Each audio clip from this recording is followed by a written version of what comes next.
चलो अभी अपन बता देते हैं पी ब्लॉक का।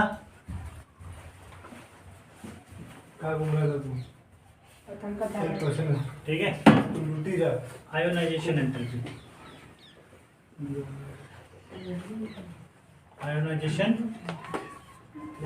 एंथैल्पी कौन सी किसकी बात कर रहे हैं अपन? ग्रुप 13 हाइड्रोजन इन पहला boron aluminium gallium indium thallium. याद रखना एटॉमिक साइज जैसे इंक्रीज होगी, एटॉमिक साइज इंक्रीज होगी, ठीक है, इलेक्ट्रोनेगेटिविटी डिक्रीज होगी। क्या होगी? इलेक्ट्रोनेगेटिविटी डिक्रीज होगी। ठीक है, ये ध्यान में रखना इलेक्ट्रोनेगेटिविटी में। पर अब क्या है, इसमें थोड़ा सा एक्सेप्शन है, वो ध्यान में रखना कि अगर इंक्रीजिंग साइज में लिखेंगे अपन तो एल्यूमिनियम गैलियम, ठीक है, एल्यूमिनियम गैलियम इंडियम थैलियम और बोरोन इधर आ गया। इस तरह से होते, मतलब सबसे कम इलेक्ट्रोनेगेटिविटी किसकी होगी, सबसे ज्यादा किसकी होगी? इसकी। और सबसे कम किसकी होगी? एल्यूमिनियम की। तो इलेक्ट्रोनेगेटिविटी सबसे कम किसकी है? एल्यूमिनियम की। किसकी है? और इसके एल्यूमिनियम की लगभग होती है इलेक्ट्रोनेगेटिविटी 1.5 के समथिंग, और बोरॉन की होती है 2.0 के आसपास इलेक्ट्रोनेगेटिविटी होती है। ये ध्यान में रखना, ठीक है, याद आ जाएगा। दूसरा, अगर आयनिक कैरेक्टर अगर पूछे कि आयनिक character, ionic character of BCl3 GaCl3 AlCl3, तो किसका ज्यादा होगा? एल्यूमिनियम का। किसका होगा? एल्यूमिनियम का। ये जान रखना, क्योंकि जिसकी इलेक्ट्रोनेगेटिविटी सबसे ज्यादा होगी उसका आयनिक कैरेक्टर क्या होगा? लेस होगा। इसकी क्यों है? इसका जो इलेक्ट्रोनेगेटिविटी है वो क्या है? मोर। तो जिसकी इलेक्ट्रोनेगेटिविटी ज्यादा होगी, हाई होगी, उसका आयनिक कैरेक्टर ज्यादा होगा। समझे? ज्यादा होगा, कम होगा सर। ये बोला मैंने ये बोला है तुमको कि एल्यूमिनियम क्लोराइड की आयनिक कैरेक्टर ज्यादा है। क्यों? क्योंकि इसका जो है इलेक्ट्रोनेगेटिविटी क्वांटिटी ज्यादा है, जबकि इसकी इलेक्ट्रोनेगेटिविटी लो है। तो लो होने की वजह से ये हाई आयनिक कैरेक्टर शो करता है। हाई आयनिक कैरेक्टर क्यों शो कर रहा है? क्योंकि इसका इलेक्ट्रोनेगेटिविटी कम है। इसका इलेक्ट्रोनेगेटिविटी कम होने की वजह से यह हाई आयनिक कैरेक्टर शो करता है, जबकि इसकी इलेक्ट्रोनेगेटिविटी ज्यादा होने के कारण लो आयनिक कैरेक्टर शो करता है। तो इंक्रीजिंग ऑर्डर इस तरह से जमेगा, ये भी ध्यान में रखना, ठीक है। क्लियर हुआ? और मैंने कल आयोनाइजेशन एंथैल्पी भी बताया था। आयोनाइजेशन एंथैल्पी का मैंने क्या बताया था? अच्छा, मैंने ये किसका बताया? आयोनाइजेशन एंथैल्पी बताया है ना, कि इलेक्ट्रोनेगेटिविटी बताई मैंने। ये इलेक्ट्रोनेगेटिविटी की ध्यान रखना।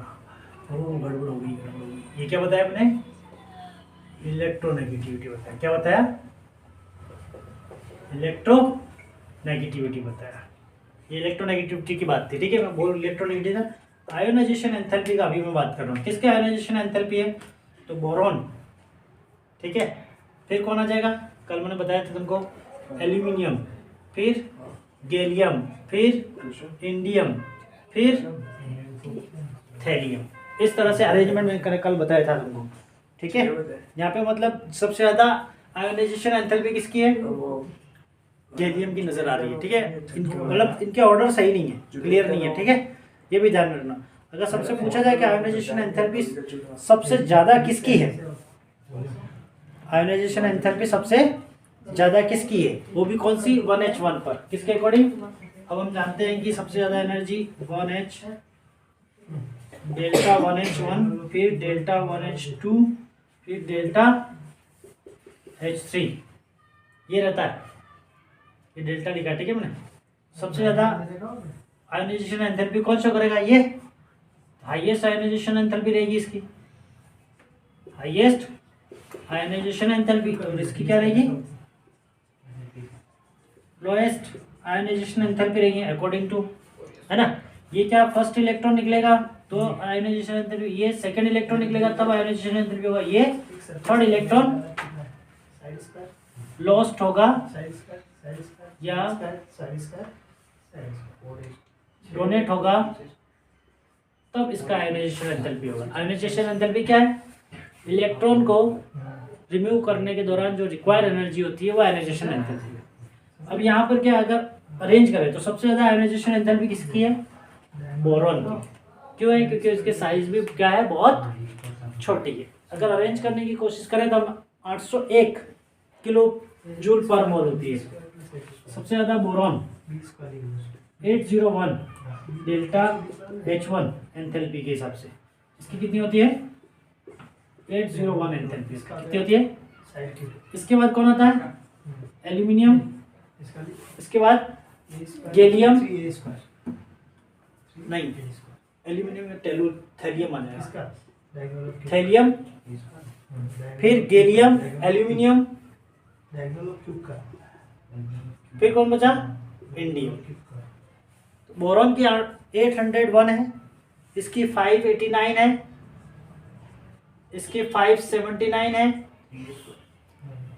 577 और इसकी 558। अगर केवल 1H1 की बात करें आयोनाइजेशन एंथैल्पी में तो किसकी ज्यादा हुई, बोरॉन की, और ये सीरीज हो जाएगी।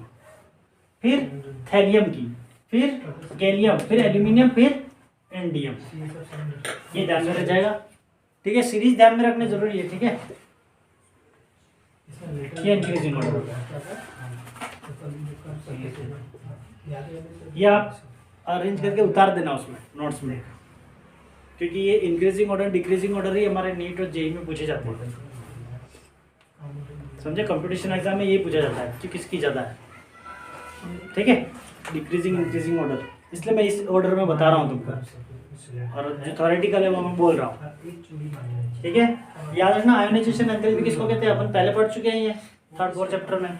ठीक है, आयोनाइजेशन एंथैल्पी किसकी ज़्यादा है, तो ऐसे तो बोरॉन की ज़्यादा है एल्यूमिनियम से, लेकिन एल्यूमिनियम से ज़्यादा किसकी है, या गैलियम से, गैलियम की। फिर गैलियम की किससे ज़्यादा, इंडियम से ज़्यादा, और थैलियम से भी ज़्यादा है। तो अगर इस तरह इसका इंक्रीजिंग ऑर्डर करेंगे, मान लो तुमसे पूछ दे कि एल्यूमिनियम और गैलियम किसकी ज़्यादा आयोनाइजेशन एंथैल्पी है, तो तुमको फट से पता लगना है कि एल गैलियम ही हो जाएगा। ठीक है, ये ध्यान में रखना। अगर तुमको पूछ ले कि बोरॉन और एल्यूमिनियम में किसकी आयोनाइजेशन एंथैल्पी ज़्यादा, सीधी बात है बोरॉन की ज़्यादा है। ऐसी इस तरह से क्वेश्चन पूछे जाएंगे। ठीक है, जैसे एक क्वेश्चन इसका दे भी रखा है यहाँ पर, why are ionisation enthalpy boron aluminium gallium indium. ठीक है, क्वेश्चन है कि why are ionisation enthalpy boron aluminium और गैलियम इंडियम, ये क्वेश्चन है। मतलब आयोनाइजेशन एंथैल्पी बोरॉन के एल्यूमिनियम से ज़्यादा है और गैलियम के इंडियम से ज़्यादा है, ऐसा क्यों है, तो because of size, because of size boron की कम है। ठीक है, एल्यूमिनियम से, और इंडियम से किसकी कम है, गैलियम से। ठीक है, इसलिए गैलियम के आयोनाइजेशन एंथैल्पी इंडियम से ज़्यादा है और बोरॉन की एल्यूमिनियम से ज़्यादा है, क्योंकि साइज जो है इसकी वो क्या है, स्मॉल एटॉमिक साइज है। क्या ये क्या दे जाएगा, और इसकी भी एटॉमिक साइज क्या है, स्मॉल है। क्लियर हुआ, पता चला। तो एटॉमिक साइज की वजह से आयोनाइजेशन एंथैल्पी इनकी क्या होती है, ज़्यादा होती है। तो जिसकी एटॉमिक साइज कम होगी उसकी आयोनाइजेशन एंथैल्पी ज़्यादा होती है। पता चला। हाँ, तो इंक्रीजिंग ऑर्डर में किसका आयोनाइजेशन एंथैल्पी ज़्यादा, इसका भी एटॉमिक साइज इंक्रीज हो रहा है। एटॉमिक साइज इंक्रीज ऐसे हो रहा है, तो एटॉमिक साइज इंक्रीज, तो आयोनाइजेशन एंथैल्पी क्या हो जाएगा, डिक्रीज। पता चला? कोई डाउट है? चलो, तो ये हो गया इलेक्ट्रोनेगेटिविटी और ionisation enthalpy of group 13 elements. Short में याद रखो, बैगन आलू गाजर है। क्लियर हो गया? समझ में आया? एक बार और देख लें। इलेक्ट्रोनेगेटिविटी क्या है? हम जानते हैं electronegativity the required energy of the release electron. ठीक है, एटॉमिक साइज इंक्रीज होगा तो इलेक्ट्रोनेगेटिविटी डिक्रीज होगी। एल्यूमिनियम, गैलियम, इंडियम, ये यहाँ पे ध्यान रखना कि इसका थोड़ा अलग अलग दे रखा है, यहाँ पर सीरीज अलग है। ठीक है, एल्यूमिनियम के बाद क्या, गैलियम, इंडियम, थैलियम के बाद बोरॉन है फिर। ठीक है, ये एक्सेप्शन है। ठीक है, इलेक्ट्रोनेगेटिविटी में अपन ने पहले पढ़ा था ना कि ऊपर वाले जितने एलिमेंट है वो एक्सेप्शनली डिफरेंट बिहेवियर शो करते हैं, एनोमलस बिहेवियर शो करते हैं, एनोमलस प्रॉपर्टी शो करते हैं। क्यों? क्योंकि उनकी atomic size due to small atomic size. याद रह जाएगा, है ना? नहीं, गैलियम बोरोन की ज्यादा है, इसकी 1.5 है तो इसकी 2.0। सबसे ज्यादा किसकी है इलेक्ट्रोनेगेटिविटी? बोरोन की। शो कर रखा है। लो किसकी है? इसकी। तो हाई इलेक्ट्रोनेगेटिविटी इसकी। ठीक है, इस तरह से ध्यान रखोगे। फिर BCl3 ये आयनिक कैरेक्टर है, BCl3, GaCl3, AlCl3। क्यों है इसका BaCl3 हाई आयनिक कैरेक्टर लो और इसका ज्यादा क्यों है? क्वेश्चन बनता है। ये तो सीरीज हो गया, क्वेश्चन बनता है। तो इसका हाई इलेक्ट्रोनेगेटिविटी है, तो इलेक्ट्रोनेगेटिविटी मोर होने की वजह से जो आयनिक कैरेक्टर है वो क्या होता है? इसका लो होता है। क्या होता है? लो होता है। और इसका आयनिक कैरेक्टर जो है हाई है, हाई आयनिक कैरेक्टर है। क्यों? क्योंकि इलेक्ट्रोनेगेटिविटी इसका लो है। इलेक्ट्रोनेगेटिव जो वैल्यू है वो क्या है? कम है। याद रखिएगा। ठीक है, इसीलिए ये हो जाते हैं तो आयनिक कैरेक्टर क्या होती है? इंक्रीज होती है। क्या होते हैं? इंक्रीज। याद रखिएगा। दूसरा electronic ionisation enthalpy. Ionisation enthalpy boron की ज्यादा है, फिर एल्यूमिनियम से, एल्यूमिनियम की कम है गैलियम से। ठीक है, फिर इंडियम से ज्यादा है गैल्यूमिनियम की। और इसका इस तरह से यहाँ पे मैंने इसको क्वेश्चन बना के दे दिया कि why are ionisation enthalpy boron more than aluminium और गैलियम मोर देन इंडियम। तो रीजन है small atomic size of boron show here high ionisation enthalpy compare to aluminium. Boron की आयोनाइजेशन एंथैल्पी एल्यूमिनियम से ज्यादा है क्योंकि एटॉमिक साइज जो है छोटी है बोरॉन की। उसी तरह से गैलियम के जो है वो आयोनाइजेशन एंथैल्पी ज्यादा है बिकॉज एटॉमिक साइज गैलियम का स्मॉल है इंडियम से कंपेयर टू इंडियम। ठीक है, याद आएगा। अब ये एक और दे रखा है यहाँ पे क्वेश्चन, ये मैंने इसको इसमें बता रखा है।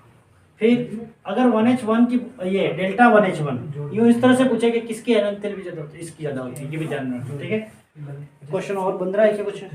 नहीं, चलो ठीक है। Explain electronegativity aluminium to boron.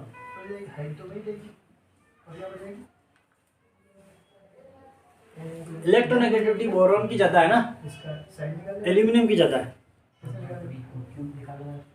Electronegativity to small size.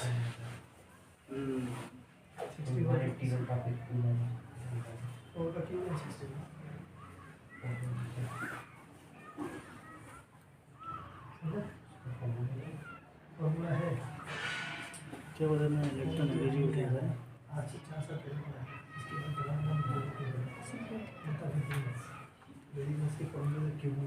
Boron की 2.0 1.5। बोरॉन की ज़्यादा है, ये तो छोटा है। बोरॉन की ज़्यादा है तो बता दिया मैंने ना, स्मॉल साइज। क्लियर है? चलो आगे बढ़े अपन।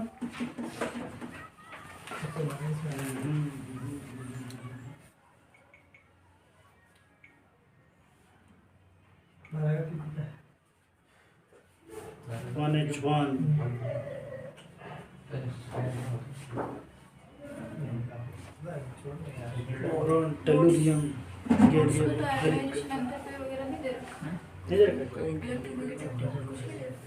मेरे को दिखा देना बाद में, पर ये है ना अपने टॉपिक का, वो टेबल के दे रखी हो, या फिर हो सकता है मिसप्लेस हो, कुछ चीज़ें हो सकती हो इधर उधर। ये अपने टेबल में दे रखी है एनसीईआरटी की। मैं तुमको ये इंक्रीजिंग ऑर्डर इसलिए बता रहा हूँ, ये काम किए हैं इसने, ठीक है। बाकी वो लाइन में लिख रखी है, इसमें थ्योरेटिकल में लाइन में लिख रखी है कि डाउन द ग्रुप जाएंगे जैसे होगा ना, इंक्रीज द ग्रुप जाएंगे तो ड्यू टू स्मॉल साइज कैसे होगा। मैं तुमको इस वे में पढ़ा रहा हूँ, थोड़ा वे मैंने थोड़ा चेंज किया, ठीक है, पता चला। चलो हो गया इतना।